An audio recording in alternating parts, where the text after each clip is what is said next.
In ancient and mysterious India, the jet even a monastery in Senior vast. I is like a pearl inlaid in the long river of wisdom, exuding charming brilliance. This is the place where the Buddha Shakyamuni often stopped to preach. Every inch of land and every leaf seemed to be shrouded in the glory of the Dharma, and the air was filled with the breath of peace and awakening, which made countless people yearn for it. On a sunny afternoon, the Buddha sat under the tall Bodhi tree as usual. His face was compassionate and peaceful. His eyes were slightly closed, and his body exuded an extraordinary temperament, as if he was integrated with the entire universe. Around him, hundreds of disciples sat quietly and listened with piety. They came from different backgrounds and had different experiences, but they were all attracted by the wisdom of the Buddha and were eager to draw the nectar of liberation from troubles from the Dharma. Among the crowd, there were young monks who had just entered Buddhism and were full of curiosity about the Dharma, as well as many saints who had practiced for many years and achieved different levels of fruition, including the 500 highly respected arhats. Although they have eliminated many gross afflictions, they still follow the Buddha tirelessly and pursue a more complete enlightenment. In this peaceful and tranquil atmosphere, a question that troubles countless practitioners and even ordinary people is about to be raised. This question, like a huge rock buried deep in the heart, weighs heavily on everyone's heart. It concerns our deepest obsessions and the heaviest burdens. In this ever-changing world, what is the most difficult thing to let go? Bhikkhu Shansi stood up and broke the silence. Before he became a monk, he was a wealthy businessman who had seen the prosperity and ups and downs of the world. Today, although he wears a cassock and begs for food, the shadow of his past luxurious life was still quietly emerge in meditation or dreams, bringing an indescribable bond. He respectfully bowed to the Buddha and asked, "Great and compassionate Buddha, I have learned from you that everything in the world is caused by causes and conditions and changes rapidly. We try to let go of our greed for material things and the pursuit of sensual pleasures. I once had mountains of gold, silver and jewelry, servants like clouds and thousands of acres of fertile land. The sense of security, control over wealth brought by possession is very tempting. Although I have given up everything, I am still sometimes bound by it." For many people, is it the most difficult thing to let go of the huge wealth they once had and the worldly status and security it represents? The question of the monk Shansi resonated with many disciples. Many people had a wealthy past and knew the temptation of wealth to people. Everyone turned their eyes to the Buddha, looking forward to the Buddha's teachings. The Buddha slowly opened his eyes, his gaze fell gently on the monk Shansi, and he nodded slightly and said, "Shansi, the question you raised is indeed the confusion in the hearts of many people. In the eyes of ordinary people, wealth seems to be the foundation of life and the standard of measuring value. People work hard for it, and even do evil deeds. Having wealth can bring material comfort, satisfy any desires, and gain the envy and temporary respect of others. These benefits make people have a strong attachment to wealth, fear of losing it, and desire to have more. However, you need to think carefully. Can wealth really bring eternal happiness? It can buy a gorgeous bed, but it cannot buy a good night's sleep. It can buy delicacies from the mountains and the sea, but it cannot buy a healthy body and a good appetite. It can buy precious medicines, but it cannot prevent birth, aging, illness and death. It can gather people who curry favor with the powerful, but it cannot buy a heart that treats you sincerely. Wealth is like flowing water. It is with you today, and it may flow somewhere else tomorrow. It is not something you can truly own. The sense of security you feel is often an illusion based on the fear of impermanence and change. Furthermore, wealth is often accompanied by troubles. If you have a huge fortune, you have to worry about being stolen, cheated, or coveted. You need to spend time and effort to manage and increase the value of your wealth. It may even cause disputes, jealousy, and hatred. When you are anxious about protecting your wealth, where is the so-called happiness? Now that you have nothing, you rely on offerings from all directions, have no worries, and focus on practicing. Isn't it easier and more comfortable than when you were bound by wealth in the past? When you truly see through the nature of wealth, realize that it brings more troubles than happiness, and realize that inner peace and wisdom are the real wealth, will it be as difficult as you imagine to let go of your attachment to it? Bhikkhu Shansi listened to the Buddha's teachings with a thoughtful and ashamed look on his face. He recalled the various troubles and uneasiness he had when he had wealth in the past, and compared it with the inner peace now. He felt a huge difference. He bowed to the Buddha again and returned to his seat silently. At this time, Bhikkhu Wei stood up. Before he became a monk, he was a powerful minister beside the king. He was highly respected, and his every word and action could influence national policy. Even though he was wearing a simple monk's robe, his former majesty still remained between his brows. He said respectfully, "Buddha, the wealth that Brother Shansi mentioned is certainly hard to let go, but in my opinion, what is harder to let go than wealth is perhaps reputation and power. Thinking back to the past, I was in a high position, and I was surrounded by people when I went out. I was revered by all officials, relied on by the king, and looked up to by the people when I came in. The feeling of being respected, needed, and remembered by history, the sense of power to decide the fate of others with just one word, is really intoxicating. Although I have seen through the world and follow the Buddha in practice, sometimes when I hear others talk about their past achievements, or recall the scenes of pointing the finger at the mountains and rivers in meditation, my heart still ripples, and even a hint of secret pride in nostalgia.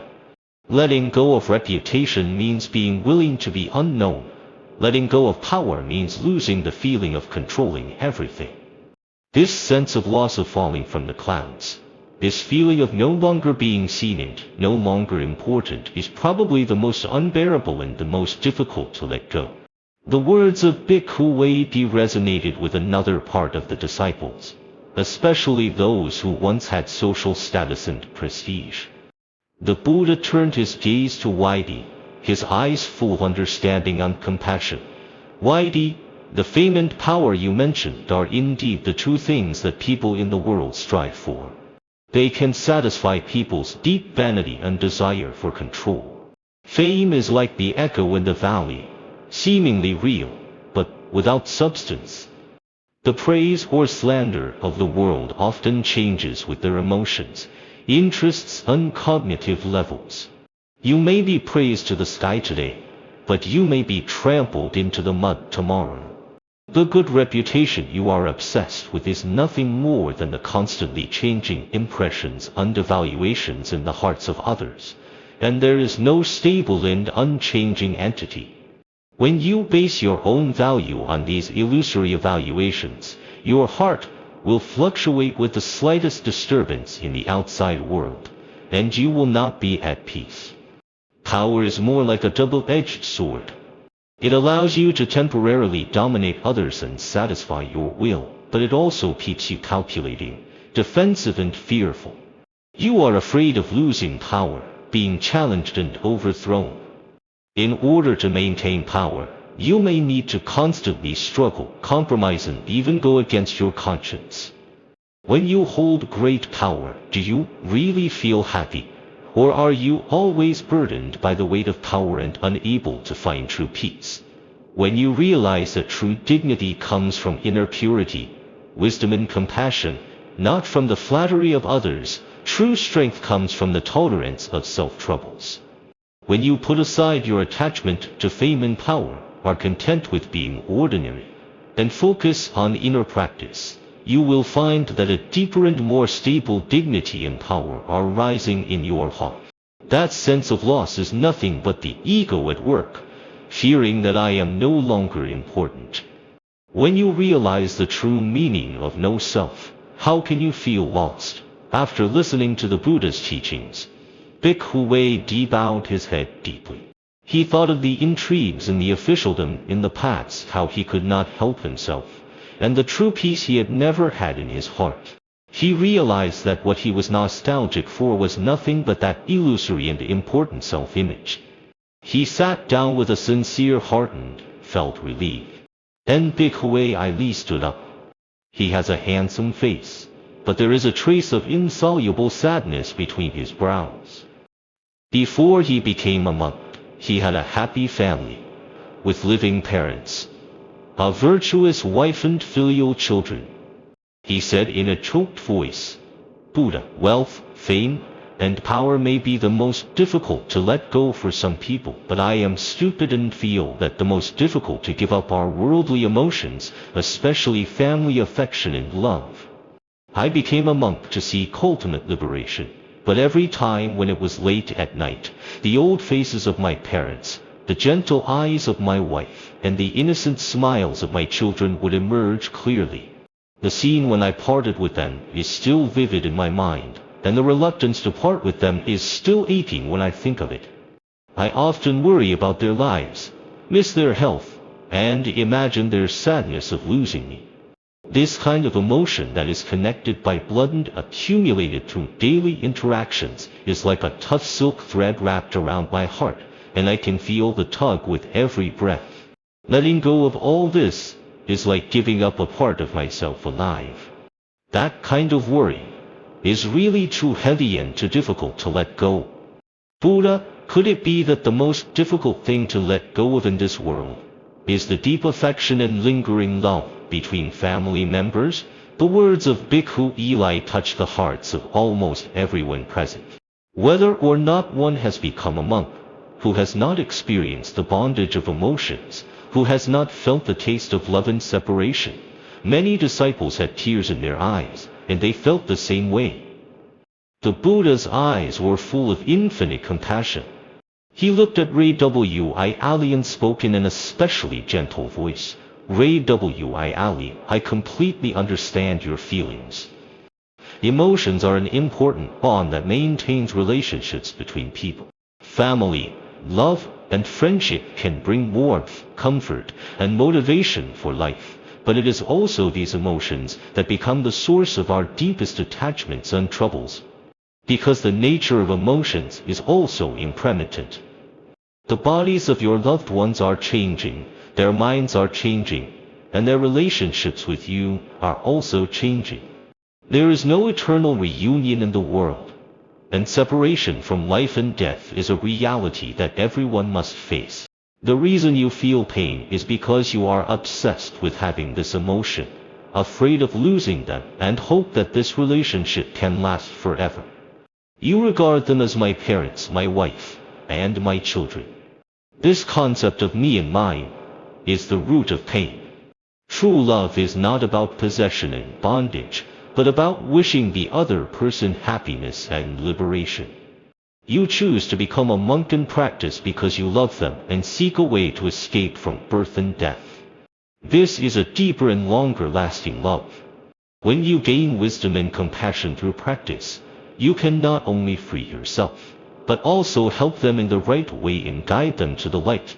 Isn't this more meaningful than indulging in short reunions and unnecessary worries? You must learn to take care of your emotions with wisdom. When fate comes, cherish the time you spend together and treat it with compassion. When fate ends, accept the separation calmly and face it with a blessing. The obsessive love for a few relatives expands into a heart of compassion for all sentient beings without distinction. When your heart is filled with care for all lives, the narrow attachment that brings pain will gradually fade. Your concern for your relatives can be transformed into the motivation for practice, and you vow to make efforts to save all sentient beings, including them. Emotions are no longer obstacles, but aids on the path to Bodhi. Letting go is not ruthlessness, but transcending the bondage of emotions with wisdom and embracing everything with greater compassion. When you understand this, the heavy sense of separation will be transformed into a light sense of responsibility and broad love. Bhikkhu Eli's face was in tears.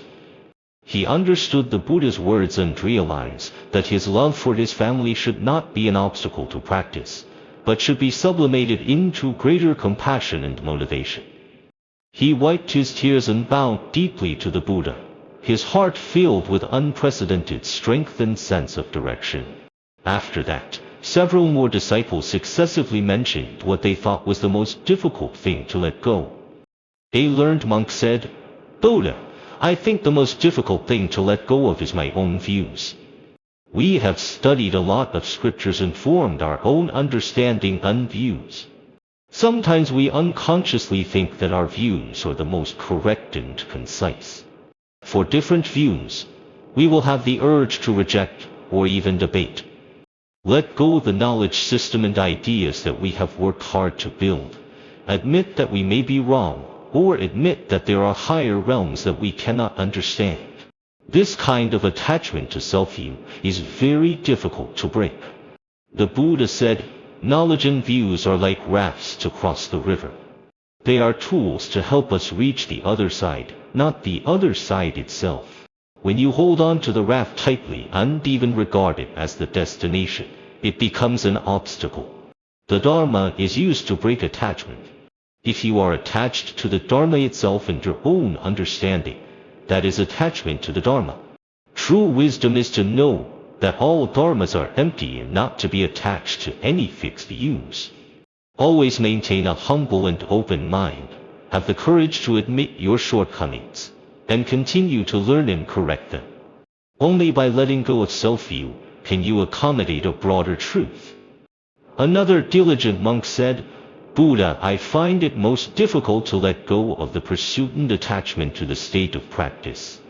We strive to keep the precepts, cultivate concentration, and cultivate wisdom, eager to quickly achieve a certain state, obtain some kind of supernatural power or experience. When the state appears, it is easy to feel happy and arrogant. When the state fades or is slow to come, we will feel anxious and frustrated. This greed for the results of practice, this desire to achieve it quickly, seems to be the most difficult to let go." The Buddha warned, "The path of practice is like climbing a mountain. You need to move forward steadily step by step. If you pay too much attention to the scenery at the top of the mountain, you will ignore the road under your feet and even fall. The appearance of the state is the result of the combination of causes and conditions, and it is a natural phenomenon in the process of practice. You should not pursue it deliberately, let alone cling to it.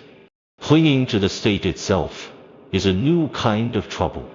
True practice is to focus on every thought and action in the present moment, to constantly care for and purify your heart, not to gain a certain feeling or proof.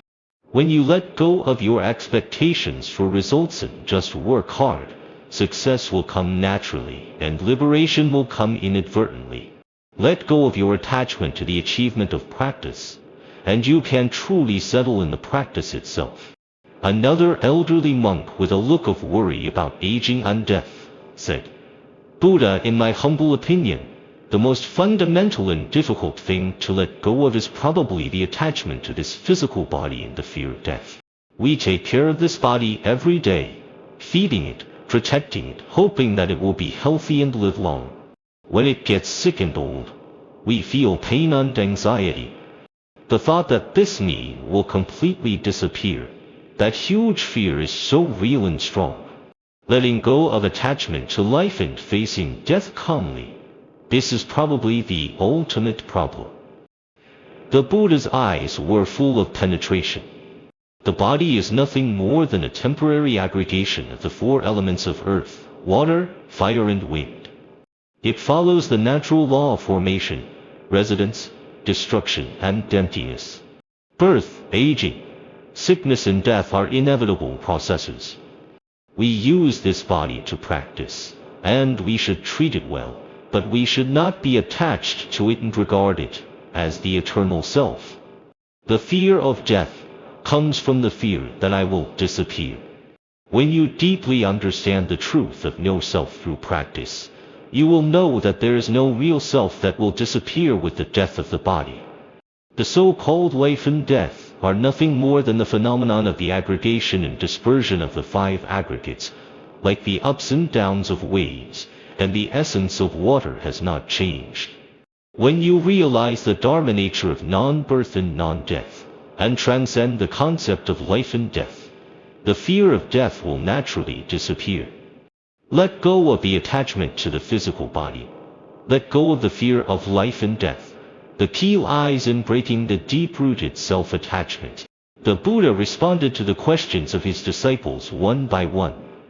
Every time he talked, he was like pulling out a cocoon and going deeper and deeper, revealing the root causes behind all kinds of things that are difficult to let go, the attachment to me and mine.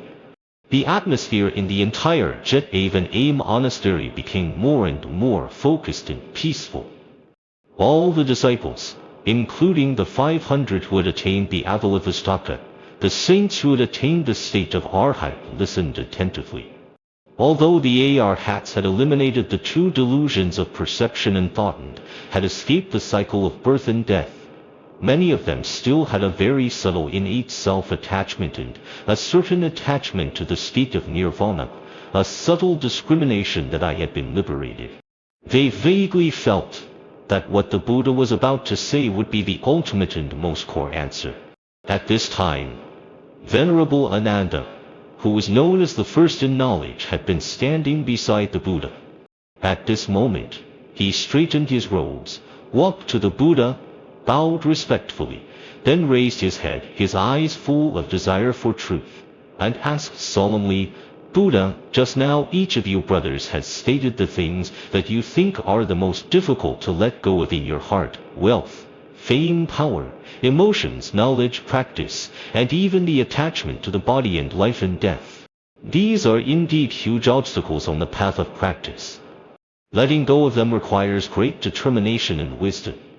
But after listening to the Buddha's various teachings just now, I feel that these do not seem to be the most fundamental and core difficulties. I beg the Buddha to be merciful and clearly explain to me, and all sentient beings in the future, among all the things that need to be let go in this world, what is the most fundamental and the most difficult to let go? Venerable Ananda's voice was clear and sincere, echoing in the silent monastery. Everyone's eyes were focused on the Buddha, holding their breath. The air seemed to solidify, and even the spots of light cast by the sun through the leaves seemed to be still. The Buddha's eyes slowly swept over each of the disciples present. His eyes were as deep as the universe, as if he could see into the deepest corners of everyone's heart. Finally, his eyes stopped on the face of Ananda, revealing an approving smile. After a long time, the Buddha spoke. His voice was not loud, but it was extremely clear, with unparalleled penetrating power. It reached everyone's ears and shocked everyone's heart. Ananda, you asked a good question. All the things you just mentioned, wealth, fame, power, emotions, knowledge, realm, life and death, it really takes a lot of effort to let go of them. For ordinary people, each one is like a huge mountain, difficult to shake. But as you feel, these are not the most difficult to let go. The Buddha paused for a moment, making everyone's heart rise to their throat, and then he said word by word clearly, the most difficult thing to let go of in this world is the word I, that exists at all times and everywhere, and the solid self-attachment that believes that there is an I hidden behind all thoughts, all feelings, and all behaviors. Think about it carefully. Why is it hard to let go of wealth? Because I needed to gain a sense of security, satisfy my desires and prove my value. Why is it hard to let go of fame? Because I desire to be recognized and fear being ignored, and my sense of value depends on the evaluation of others.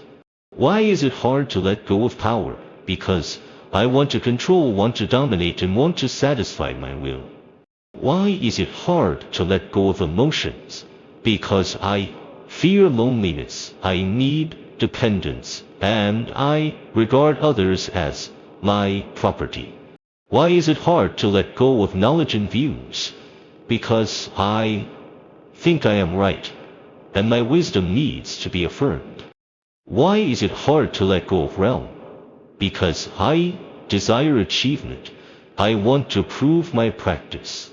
Why is it hard to let go of life and death? Because I am afraid of my disappearance, and I am attached to this illusory life form. Did you see it?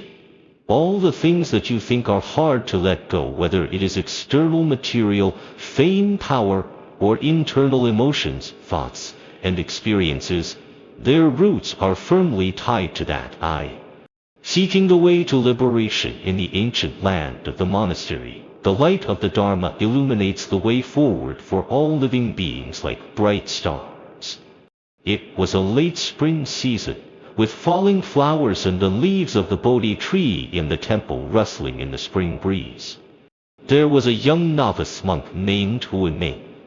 He had a delicate face, and his eyes showed his piety to the Dharma and confusion about life and death.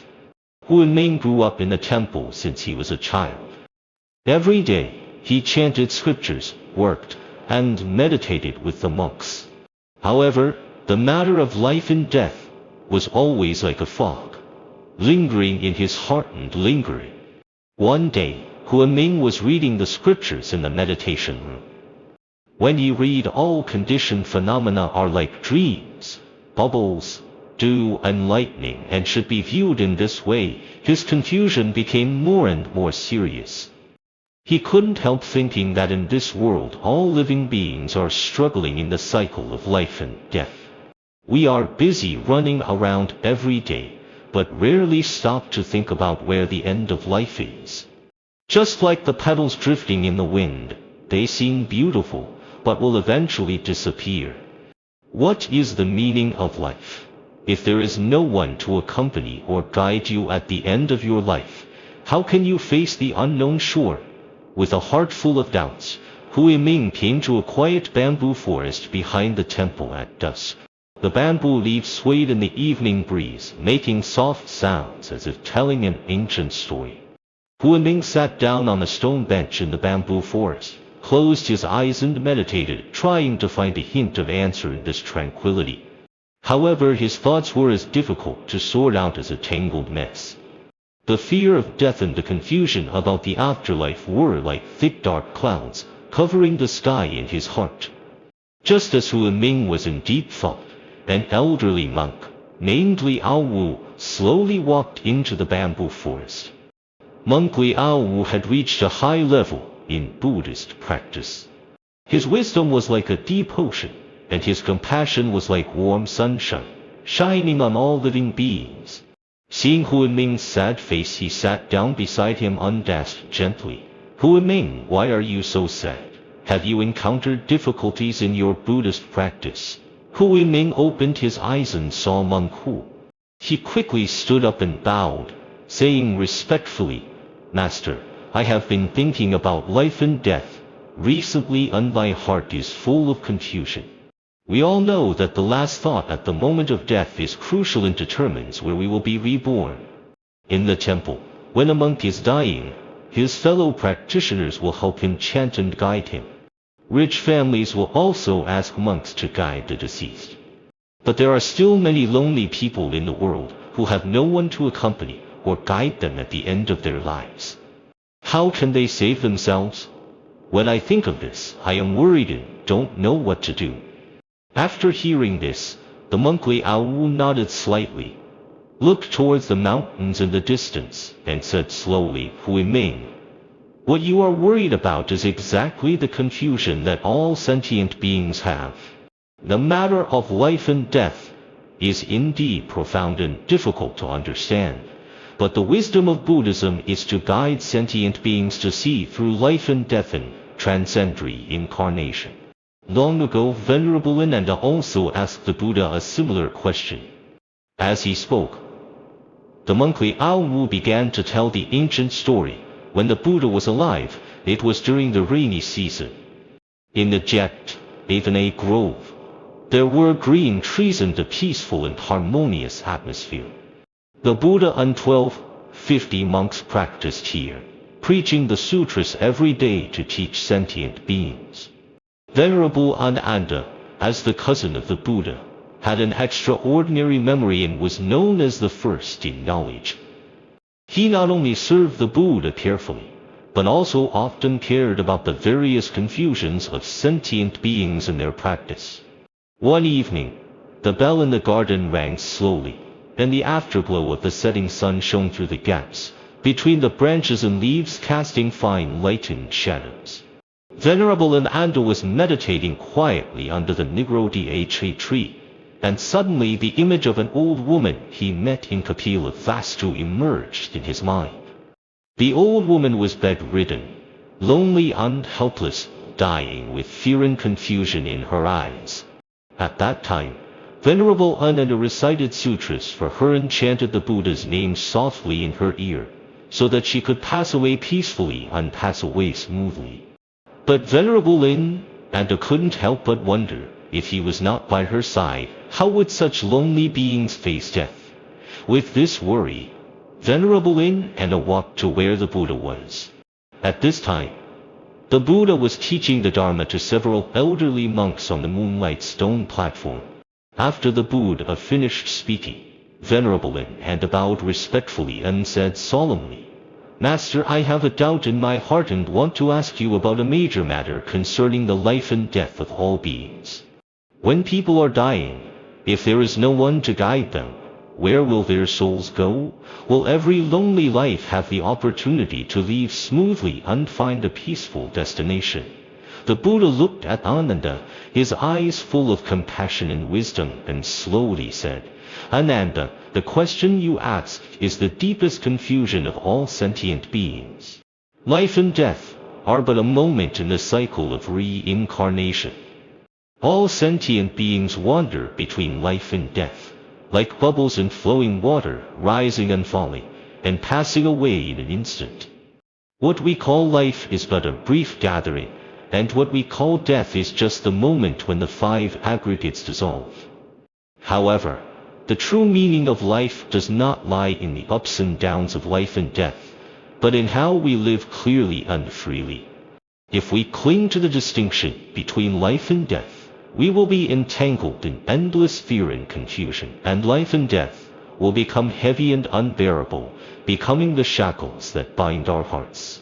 But if we see through the impermanence of life and death, and understand that all this is just the manifestation of emptiness, we can be liberated from our hearts, no longer trapped by life and death, transcend suffering, and move towards light." After hearing this, Venerable Ananda seemed to understand, but he still had doubts in his heart, so he said, "In our Sangha, when monks are dying, fellow practitioners often come to help them chant and guide them, helping them to maintain mindfulness and pass away smoothly. In wealthy families, relatives often ask monks to guide the deceased so that they can pass away peacefully. However, there are many lonely people in the world who have no one around to guide them when they are dying, just like the lonely old woman in Kapila Vastu. If I hadn't met her, how would she face death? If sentient beings are lonely and have no one to guide them at the end of their lives, how can they save themselves? This question has always lingered in my mind." The Buddha sighed and said, "Ananda, what you are concerned about is one of the greatest fears of sentient beings, facing death alone. When dying, the soul is about to leave the body. The thoughts at this time are extremely important, as they will determine where the soul will go. If the mind is scattered and entangled by fear, pain and attachment, it is very easy to be dragged by karma and fall into the evil path. Most sentient beings do find it difficult to maintain mindfulness at the time of death. However, the way of practice is to control one's own mind and not be swayed by external circumstances. Today I will teach you 3 mantras. These are not ordinary mantras, but the essence of practice. If you can deeply understand them in your daily practice, these mantras will naturally appear at the time of death. You will be able to maintain mindfulness unmoved towards peace without being reminded by others. At this point, the monk Liao Wu paused slightly, looked at Huinming and asked, Huinming, do you know how important these 3 mantras taught by the Buddha are to the liberation of life and death of sentient beings? Huinming replied respectfully, disciple would like to hear the details. Monk Liao Wu continued, the first mantra taught by the Buddha is, the mind does not change with the environment. This means that in this complex world, our hearts should not be swayed by the external environment. No matter whether we encounter good times or bad times, praise or slander, happiness or pain, we should maintain inner peace and determination. Just like the ancient pine trees in the mountains, no matter how fierce the wind and rain are, they still stand firm and stick to their roots. When we face death, the external situation may be full of fear and anxiety. The crying of relatives, the torture of illness, and the confusion about the unknown world may all cause our hearts to waver. But if we can practice, the mind does not change with the environment. In our daily lives, we will not be confused by these external interferences when we die, and we will be able to keep our hearts clear and focus on mindfulness in practice. The second mantra is, thoughts do not follow the heart. Our hearts are often filled with all kinds of distracting thoughts. Greed, anger, and delusion are like weeds that grow wantonly in our hearts. Thoughts do not follow the heart means that we should be aware of the arising of these distracting thoughts, but not be driven by them. We should be like a vigilant gardener, always paying attention to the weeds in our hearts, and once we find them, we should remove them in time. At the critical moment of death, if we are swayed by the distracting thoughts in our hearts, we may lose our way and be unable to maintain the right mindfulness for rebirth. Through the daily practice of thoughts, do not follow the heart, we can let the distracting thoughts in our hearts dissipate at the time of death, and focus on the remembrance of the Dharma and the yearning for the Pure Land. Huinming listened attentively, and had a deeper understanding of the 2 mantras in his heart, but he was also more curious about the content of the 3rd mantra. So he asked, Master, what is the 3rd mantra? What kind of power does it have? The monk Liao Wu smiled and said, don't be impatient. Let me tell you slowly. Just when the Buddha was about to teach the 3rd mantra, the steward of Ain Athapindika came running and reported that Ain Athapindika had suddenly become seriously ill, had a high fever and was unconscious. The doctor said that he might not survive the night. The elder was devout to Buddhism, and his greatest wish before his death was to see the Buddha. Upon hearing this, the Buddha immediately stood up, turned to Ananda and said earnestly, Ananda, life and death are impermanent. Ainathapindika has made great contributions to Buddhism. I need to go there immediately. As for the 3rd mantra, I will tell you when I come back.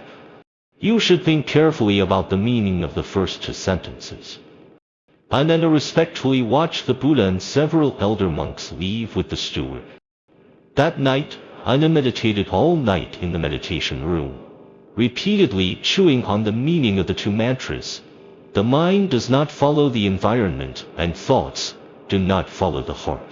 He lit an oil lamp, and under the swaying light, he constantly observed his heart, trying to explore the ultimate meaning of the 2 mantras.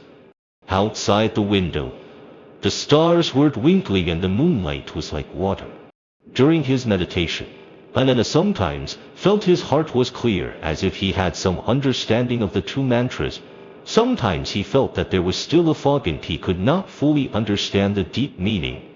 But he never gave up and kept exploring in the depths of his heart. At dawn, Ananda opened his eyes and felt an unprecedented clarity. After washing, he came to the Bodhi tree on the east side of Jedavana, waiting for the Buddha to return. Soon, the Buddha returned from the city with several elder monks. Ananda stepped forward, saluted respectfully, and asked Master, "How is the elder rain at the Pindika?" The Buddha smiled and said, "It has improved."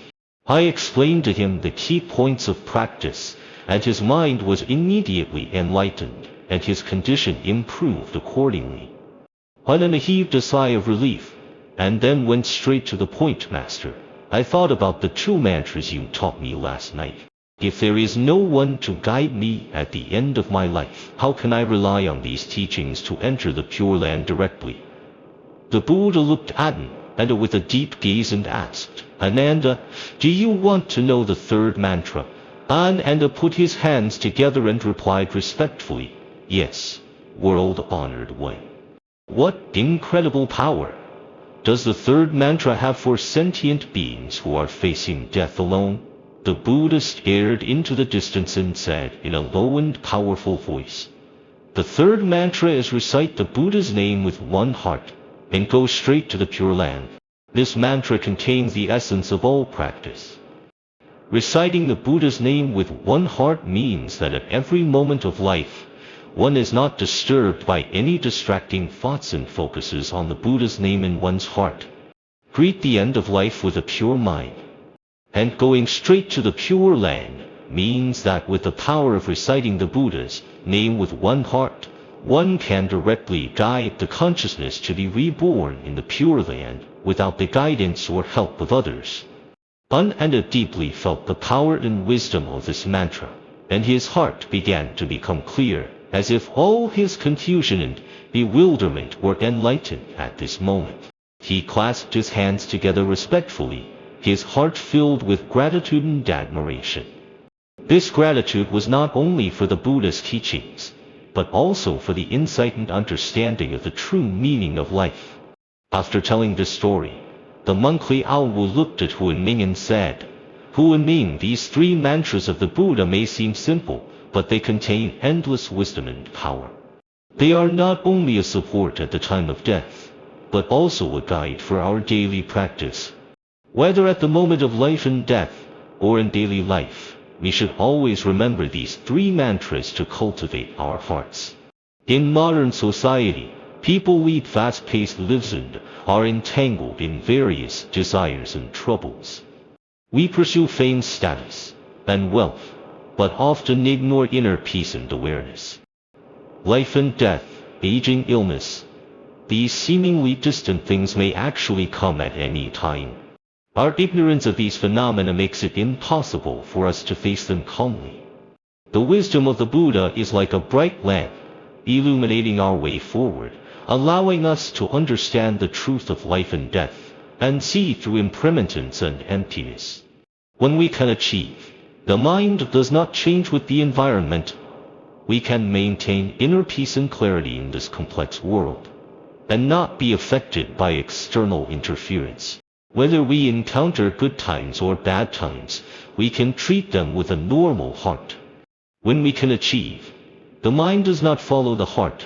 We can be aware of the distracting thoughts in our hearts, not be driven by them, stay aware and focus on mindfulness. And reciting the Buddha with one heart, going straight to the Pure Land, is the ultimate goal of our practice, allowing us to focus on the practice of Buddhism at every moment of our lives, face life and death with a pure heart, and finally go to the Pure Land and gain liberation. After listening to the teachings of the monk Liao, Huiming's mind suddenly became clear, as if a ray of light shone into a corner that had been shrouded in darkness for a long time. He bowed to the monk Liao respectfully and said, "Master, today I have heard the wisdom of the Buddha, which is like a revelation. I understand that although the matter of life and death is profound, as long as we practice according to the Dharma and always remember these three mantras, we can find the way to liberation between life and death. I am willing to work hard in my future practice, live up to the teachings of the Buddha, and live up to the teachings of the Master." The monk Liao nodded with satisfaction and said, "Huiming, the path of practice is long and arduous, and you must always maintain diligence and mindfulness. I hope you can remember what you have learned today, and continue to realize and make progress in your practice. From then on, Huiming practiced more diligently every day. In the early morning, when the first ray of sunlight shone on the eaves of the temple, Huiming came to the Buddhist hall early, chanted scriptures, worshipped Buddha, and started a new day with the sound of Buddha's name. During the day, whether he was working or communicating with the monks, he always reminded himself to keep the mind does not follow the environment, and the thoughts do not follow the heart. When he encountered troubles and worries, he was no longer anxious and confused as before, but calmed down, looked into his heart, and resolved them with the wisdom of Buddhism. Huiming was in the meditation room, accompanied by the dim light, chanting the Buddha's name with concentration. He devoted his whole body and mind to the Buddha's name, feeling the tranquility and peace in his heart. In the process of chanting the Buddha's name, he gradually realized the profound meaning of chanting the Buddha's name with one heart, and going straight to the Pure Land. He understood that this was not only a way to be reborn, but also a way of practicing to gain inner peace in the present. As time went by, Huiming's practice became more and more advanced, and his heart became more and more calm and wise. He often thought of the stories told by the monk Lu Wu and the teachings of the Buddha, and his heart was filled with gratitude. He also began to pass on this wisdom to those around him, whether they were fellow practitioners in the temple or believers who came to seek the Dharma. Huiming used his own personal experience and insights to help them understand the true meaning of life and death and guide them on the path of practice. On a quiet summer afternoon, Huiming and several young monks strolled in the temple garden. In the garden, flowers were in full bloom, and the fragrance was overflowing. A young novice monk asked curiously, "Brother Huiming, you often talk about life and death. We are still young and don't have much feeling about death. Why do you pay so much attention to life and death?" Huiming smiled, stopped, looked at the green mountains in the distance and said slowly, "Life and death seem far away, but in fact they are very close. None of us can escape death, just like we cannot escape the change of seasons. Although we are young now, time flies and is fleeting. If we don't think about the issue of life and death early, and don't prepare for death through practice, when death suddenly comes we will be at a loss. Moreover, life and death are not only the end of life, but also the keynote of our practice. Between life and death, our one thought may determine where we will be reborn. If we cultivate our mind and master the three mantras taught by the Buddha in our daily lives, we will be able to maintain mindfulness and successfully enter the Pure Land at the time of death. On the contrary, if we ignore life and death and are controlled by fear and worries at the time of death, we may fall into the evil path and continue to suffer in the cycle of reincarnation. Another novice monk then asked, "Brother Huiming, how can we practice these three mantras in our daily lives?" Huiming patiently explained, "In daily life, we must always be aware. When encountering favorable circumstances, do not be complacent. Understand that everything is impermanent, and do not let your heart be overwhelmed by joy. This is, the mind does not follow the circumstances. When encountering adverse circumstances, do not complain or be depressed, but face it with a calm mind and think about how to learn and grow from the difficulties. This is also the mind does not follow the circumstances. For minds do not follow the heart, we must always observe our inner thoughts. When greed arises, be aware of it, but do not be driven by it and do not chase those desires. When anger arises, be aware of it, and then resolve it with compassion and tolerance. By constantly being aware of and correcting our inner thoughts, we can achieve the state of not following our heart. And to recite the Buddha's name with one heart, we need to develop the habit of reciting the Buddha's name with concentration in our daily lives. Whether we are walking, sitting, lying down, eating, or working, we can recite the Buddha's name silently in our hearts. Integrate the Buddha's name into every detail of our lives, and keep our hearts pure and focused at all times. In this way, when we are dying, we can naturally recite the Buddha's name with one heart and go straight to the Pure Land. After listening to Hu Yiming's explanation, the young novices nodded with a look of sudden enlightenment in their eyes. They felt the wisdom and power of Buddhism, and understood the importance of practice. As time passed, Hu Yiming continued to move forward on the path of practice. He witnessed the life and death of many people, and used the wisdom of Buddhism to help many dying people. Whenever Hu Yiming saw those who passed away peacefully under the guidance of Buddhism, his heart was filled with comfort. He strengthened his belief to spread the wisdom of the Buddha to more people, so that more people can find a way to liberation between life and death. On a clear and crisp autumn day, Hu Yiming came to the bamboo forest behind the temple again. At this time in the bamboo forest, the bamboo leaves had begun to turn yellow and fell gently in the autumn wind. Hu Yiming sat down on the stone bench, recalling his conversation with the enlightened monk here, and his heart was filled with emotion. He looked up at the sky. There were a few white clouds floating in the blue sky, just like the various situations in the cycle of life and death, seemingly real but illusory and imprimitive. Hu Yiming silently chanted in his heart. The mind does not follow the situation. The thoughts do not follow the heart. Chant the Buddha with one heart, and go straight to the Pure Land. These three mantras, like bright pearls, illuminated his path of practice and would also illuminate the hearts of more sentient beings. Hu Yiming knew that the matter of life and death was a subject that every sentient being had to face. The wisdom of the Buddha was like a key that could open the shackles of the cycle of life and death and lead sentient beings to liberation and peace. He decided to record his insights and experience of practice in a more understandable way, so that more people could be exposed to the wisdom of Buddhism and help them find their way in the confusion of life and death. So Hu Yiming returned to the meditation room, spread out paper, sharpened his pen, and began to write. He wrote, "In this Saha world, sentient beings are like lonely boats drifting in the vast ocean. Life and death are the turbulent waves that threaten our peace at all times. We often get lost in the business of life and ignore the important issue of life and death. However, death will not be postponed because of our escape. It will come as expected, like nightfall. When we think about life and death, we must first understand the nature of life and death.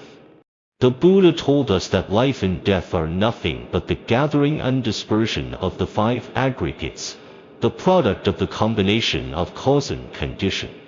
The body, feelings, thoughts, behaviors and consciousness that we are attached to are not eternal and unchanging but are illusory and unreal, like a dream bubble. It is like a gorgeous fireworks display, dazzling but fleeting. We often think that death is the end of life and the terrible darkness. However, this is just our cognition, obscured by ignorance. In fact, death is another transformation of life and the migration of the soul in reincarnation. So how can we stay awake in the cycle of life and death and not be swallowed by fear and confusion? The key lies in the three mantras taught by the Buddha. The mind does not change with the environment, is the cornerstone of our practice. The outside world is like a kaleidoscope, changing rapidly, full of temptations and interference. In good times, we may be overwhelmed by joy and develop arrogance and greed. In bad times, we are easily overwhelmed by pain and frustration, and fall into hatred and complaints. But if we can build a solid defense line deep in our hearts, not be swayed by external circumstances, and always maintain inner peace and determination, we can stand firm in this ever-changing world. For example, when we gain honor and wealth, we must understand that this is only a temporary blessing and should not be attached to it. When we encounter illness and setbacks, we must know that this is the manifestation of karma, and we should accept it with a normal mind, face it positively, and understand the true meaning of life from it. Thoughts do not follow the heart, is the awareness and correction of our inner thoughts. Our hearts are like a noisy market, with all kinds of distracting thoughts coming one after another. Greed makes us full of endless desires for the material world. Anger makes us angry and resentful when we face disappointment, and obsession makes us indulge in wrong cognition and ideas. These distracting thoughts are like dark clouds, obscuring the light of wisdom in our hearts. We should learn to be like a keen observer, always paying attention to the arising of inner thoughts and not being led by them. When greed arises, we should think about the illusion and impermanence of desire, and understand that chasing desire will only bring more pain. When anger arises, we should resolve it with compassion and tolerance, and mistakes of others are also caused by ignorance and troubles. When delusion is at work, we should use the wisdom of Buddhism to illuminate and eliminate wrong cognition. By constantly perceiving and correcting the thoughts in our hearts will gradually become pure and clear. And reciting the Buddha's name with one heart, going straight to the Pure Land, is the ultimate destination of our practice. Reciting the Buddha's name is not just chanting the Buddha's name verbally, but also the inner reverence for the Buddha, the firm belief in the Dharma, and the yearning for the Pure Land. In daily life, we should integrate the recitation of the Buddha's name into every moment, and we can recite the Buddha's name while walking, standing, sitting, or lying down. When we focus on the Buddha's name, the distracting thoughts in our hearts will gradually decrease, and a pure mind will gradually arise. This pure mind is like a pure lotus, which grows out of the mud without being stained. At the moment of death, with the power accumulated from chanting Buddha's name with one heart, our consciousness will be able to go straight to the Pure Land without being disturbed. The Pure Land is not an unattainable external world, but a manifestation of our inner purity. When our hearts are pure and untainted, the Pure Land is there at this moment. After Huaming finished writing this, he put down his pen and felt an unprecedented sense of relief in his heart. He knew that these words might light a lamp for those who were confused in life and death.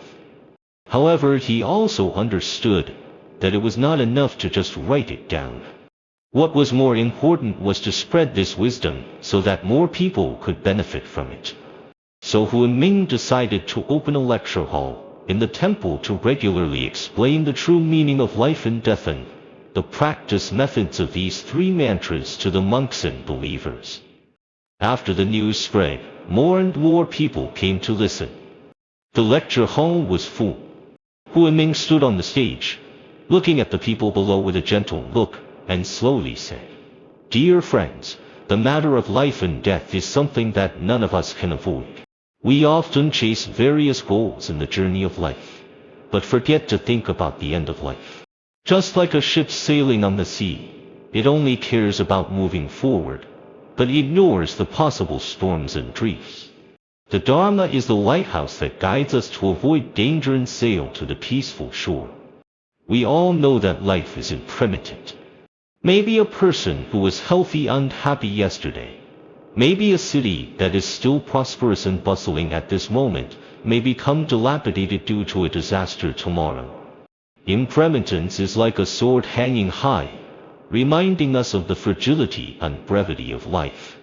But impermanence is not terrible. What is terrible is our ignorance of impermanence and our fear of life and death. When we truly understand the truth of life and death and master the method of practice, we can find eternal peace in impermanence. The three mantras taught by the Buddha are magic weapons to help us save ourselves from life and death. In our daily lives, we must start from every little bit and practice these three mantras. For example, when we encounter setbacks at work and are criticized by leaders, we should not feel resentment and frustration, which is not following the situation. When we see others have beautiful things and feel jealous, we should be aware of it and correct it in time, which is not following the heart. When we are in our spare time, we should not indulge in entertainment and trivial matters, but calm down to chant the Buddha's name, which is chanting the Buddha's name with one heart. The people in the audience listened attentively. Some were thinking about something, and some nodded frequently. An elderly believer stood up and asked respectfully, "Master Huiming, I am old and in poor health, and I often think about death. Although I know that I should chant the Buddha's name with one heart, I am always worried that I will not be able to do it well and will not be able to be reborn in the Pure Land when I die. What should I do?"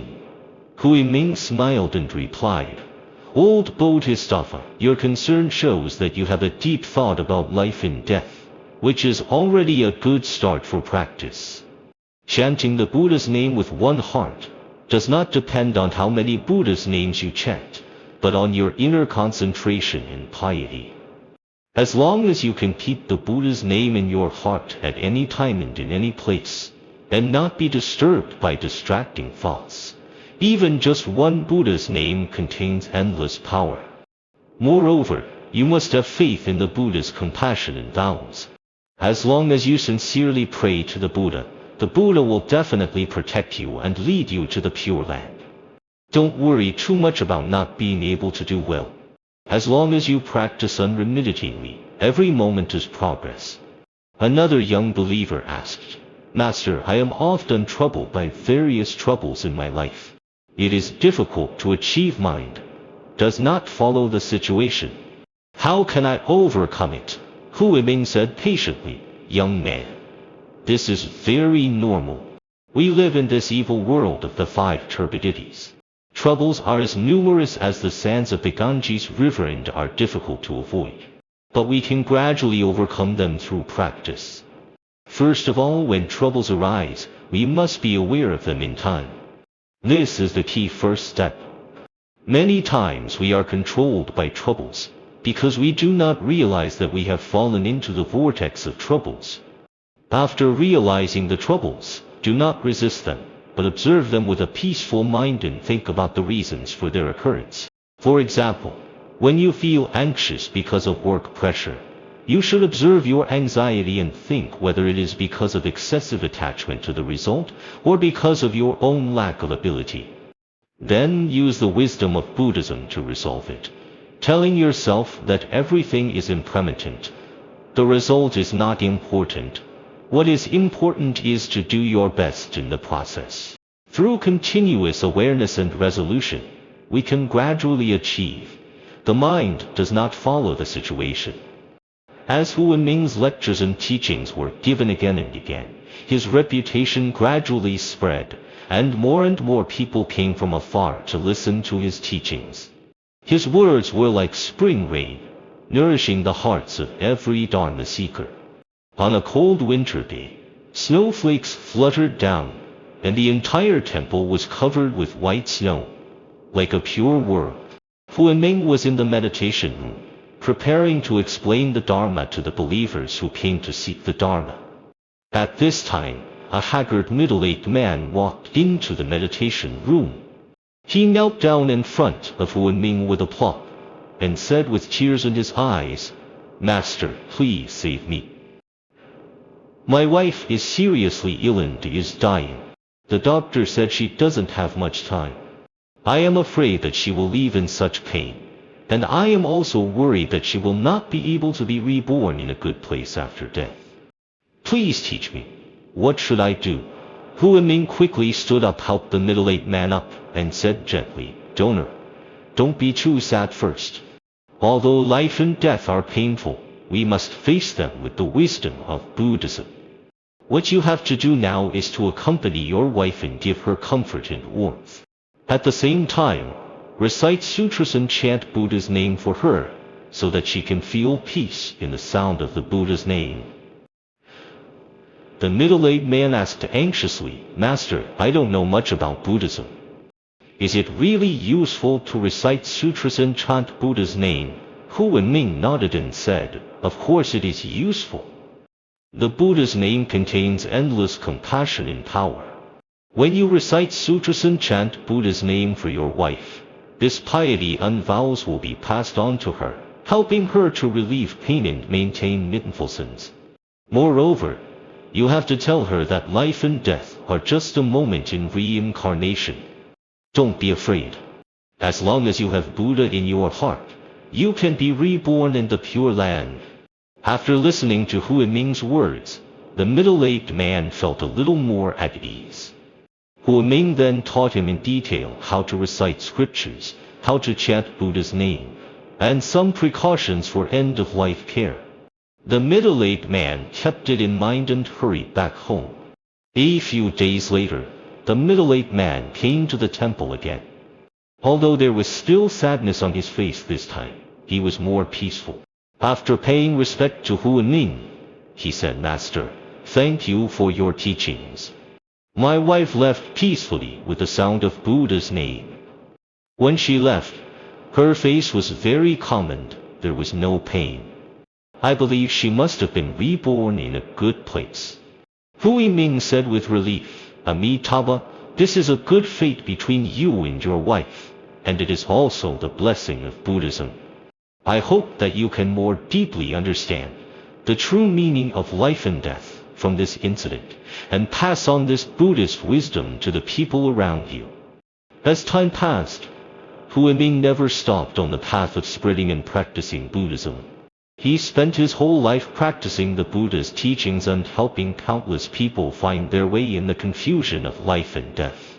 He knew that the cycle of life and death would not stop, and the suffering of sentient beings would not be eliminated immediately, but as long as the light of wisdom of Buddhism existed, it would surely illuminate the way forward for sentient beings and lead them to liberation and eternal peace. In Huiming's later years, he still insisted on practicing and preaching every day. Although his face was full of wrinkles, his eyes became clearer and brighter, full of compassion and wisdom. The three mantras had long been integrated into his life and became a bridge for him to communicate the wisdom of life and death with sentient beings. On a quiet night, Huiming sat quietly in the meditation room, looking back on his life. He remembered his ignorance when he first entered the temple, the profound dialogue with the enlightened monk, and the countless days and nights of explaining Buddhism to sentient beings. He felt that his mission was about to be completed, and his heart was full of satisfaction and peace. At this time, there were bursts of insects chirping outside the window, and the moonlight shone on his body through the window. Huiming closed his eyes slightly and chanted the Buddha's name. In this quiet and peaceful atmosphere, his consciousness gradually merged with the light of Buddhism. He knew that he was about to embark on a new journey, and the Buddhist wisdom he spread would be like the bright stars, always shining on all sentient beings in the world, helping them find the direction to the other shore in the long river of life and death, and move towards eternal liberation and peace. Dear friends, after watching this video, have you gained a deeper understanding? If you have any different ideas about this, you can discuss it in the comment area. May we all do as the Buddha said, chant the Buddha's name with one heart and go only to the Pure Land. If you like my channel, you can subscribe to support it. Thank you.